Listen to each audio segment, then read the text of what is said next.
Bonjour et bienvenue pour cet essai de la Olight S5 finition cuivre, qui est donc une édition limitée de la marque Olight, de son modèle S5 qui est donc très petit comme vous allez pouvoir le constater. Vous pouvez retrouver le produit sur la boutique Amazon France de Olight, donc Olight Direct France. Donc pour une somme assez conséquente tout de même puisqu'il y en a pour plus de 60 euros, mais vous l'aurez compris, c'est un modèle exclusif. On va passer tout de suite au déballage. Donc la petite boîte cartonnée qui nous remercie, thank you, d'avoir choisi la marque Olight. Elle est magnifique, mais un petit peu de frustration d'abord. On va passer aux accessoires. Comme d'habitude, la petite boîte d'accessoires qui est fournie et qui contient donc, comme à l'habitude chez Olight, une petite dragonne. Voilà, donc une dragonne siglée de la marque, avec une petite aiguille au bout pour insérer dans le trou de la lampe. Très pratique. On va également retrouver un petit cône diffuseur blanc, qui est également phosphorescent, comme je vous montrerai éventuellement tout à l'heure. Et puis on va retrouver, sans quoi ce serait frustrant, une pile CR123A, qui est donc une pile lithium non rechargeable, je précise, qui fait 1500 mAh, donc qui vous procurera quelques temps de durée de vie avant de rendre l'âme et de bien entendu la remplacer par un modèle rechargeable qui sera quand même plus raisonnable. Allez, on passe à la lampe. Elle est magnifique dans son petit écrin. Elle est en cuivre non pas cuivre brut, mais un cuivre poli. Et comment dire, il y a une couche de revêtement, voilà, qu'ils appellent PVD, donc qui est une sorte de vernis qui protège la lampe contre l'oxydation. Évidemment, faire un modèle de lampe en cuivre, c'est très gentil, mais Olight nous a proposé deux finitions. La finition brute qui va s'oxyder très rapidement dans le temps, et quand je dis très rapidement, c'est au bout de 6 heures facilement, vous aurez déjà une première patine qui va commencer à apparaître. Alors pas sur ce modèle, puisque celui-ci est verni. Voilà, donc c'est verni. Alors du coup, on perd le côté un peu rouge du cuivre. Là, ça vire un petit peu au doré, c'est entre les deux. C'est très joli, ça fait vraiment bijou. Le poids du cuivre se fait vraiment sentir, hein. La densité du cuivre est bien plus importante que celle de l'aluminium, tout le monde le sait, et ça se ressent. Néanmoins, ça fait très qualitatif, c'est impressionnant, c'est une superbe petite pièce, vraiment très bien finie évidemment, usinée à la perfection. Il n'y a pas une rayure à la sortie de la boîte, à mon avis il en est autrement une fois qu'elle a passé quelques temps dans vos poches. Olight a eu la bonne idée de remplacer le cerclage du bouton et de l'optique qui est bleu sur la version aluminium par une version argentée, voilà, couleur métal. Ça va à merveille à la lampe, c'est super bien fini. On va quand même faire un tour du propriétaire pour ceux qui ne connaîtraient pas le modèle.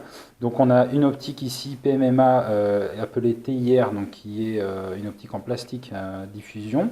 À l'arrière, donc on voit un reflet jaune, c'est bien entendu la LED qui est une XML2 en version blanc-froid sur ce modèle. Ensuite, on va retrouver le bouton latéral électronique qui permet de commander la lampe, les différents modes. On va retrouver aussi un clip en acier qui est super bien fini, qui accroche vraiment bien à la lampe et qui est d'une robustesse suffisante pour être attaché à une ceinture. Donc très pratique. Et puis on va retrouver évidemment le bouchon arrière. La finition est tellement irréprochable, le bouchon arrière se dévisse. C'est vraiment très doux. On va retrouver également le joint torique qui permet l'étanchéité de la lampe. Et puis dans ce bouchon, on constate la présence d'un aimant pour accrocher la lampe où on veut pour avoir les mains libres. Voilà, donc c'est tout pour l'aspect esthétique. Évidemment, tout est très bien fini. Et puis à l'arrière, on retrouve la notion CU, donc qui est, si vous ne le savez pas encore, l'abréviation de cuivre dans le tableau de périodique des éléments. Voilà pour le cours de sciences. Et puis on a un numéro de série, ici 2530, donc qui vous indique en fait le numéro de série tout simplement de la lampe. Voilà, donc vous pouvez voir que le bouchon s'aimante, très pratique pour ne pas le perdre, le temps de mettre la pile. La pile ici s'insère dans le sens inverse habituel, c'est-à-dire que le moins va côté LED et le plus va côté arrière. Voilà, c'est sur la S1 et la S2, c'est notable, donc je le signale. On referme en vissant, comme ceci, et on est prêt à allumer la lampe. Donc l'allumage se fait par un simple appui sur le bouton latéral, comme ceci. Donc on a un faisceau qui est relativement large, très pratique pour ce qu'on va appeler l'EDC, hein, les Everyday Carrying. qui est pratique au quotidien pour les tâches de proximité, on va dire. Ce faisceau est réglable, donc on va faire un appui long sur le bouton latéral pour switcher entre les différents modes.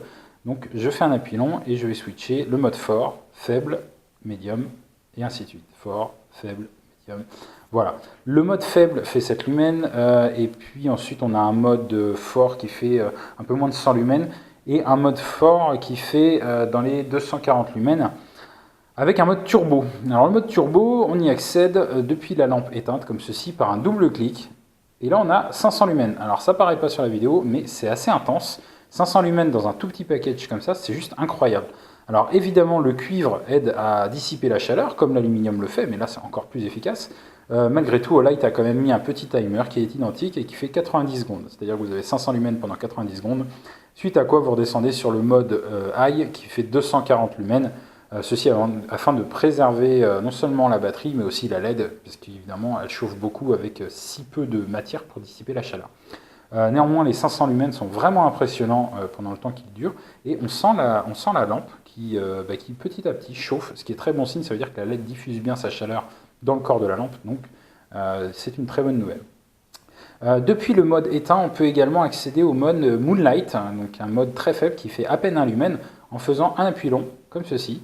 Voilà, donc ici on a un tout petit peu de lumière qui sort, juste assez pour naviguer la nuit sans s'éblouir, avec les yeux une fois adaptés à l'obscurité évidemment. C'est quasi systématique chez Olight d'avoir un mode Moonlight, et c'est vraiment très pratique déjà parce qu'on a une autonomie de fou, on doit avoir quelque chose comme un mois d'autonomie sur ce mode-là, c'est énorme. Et puis en plus, on va avoir très peu de lumière, donc peu de risque de s'éblouir la nuit. Donc très pratique pour ne pas réveiller toute la maisonnée quand vous avez un petit creux, par exemple au milieu de la nuit. Voilà. On va avoir également un mode planqué qui est donc le mode stroboscopique, a priori inutile sur ce type de lampe qui n'est absolument pas une lampe tactique, parce que le mode stroboscopique, je le rappelle, est utilisé pour effrayer un adversaire ou que sais-je. Ici, ça va plutôt être pour se signaler ou pour faire une mini disco dans la tente, j'en sais rien.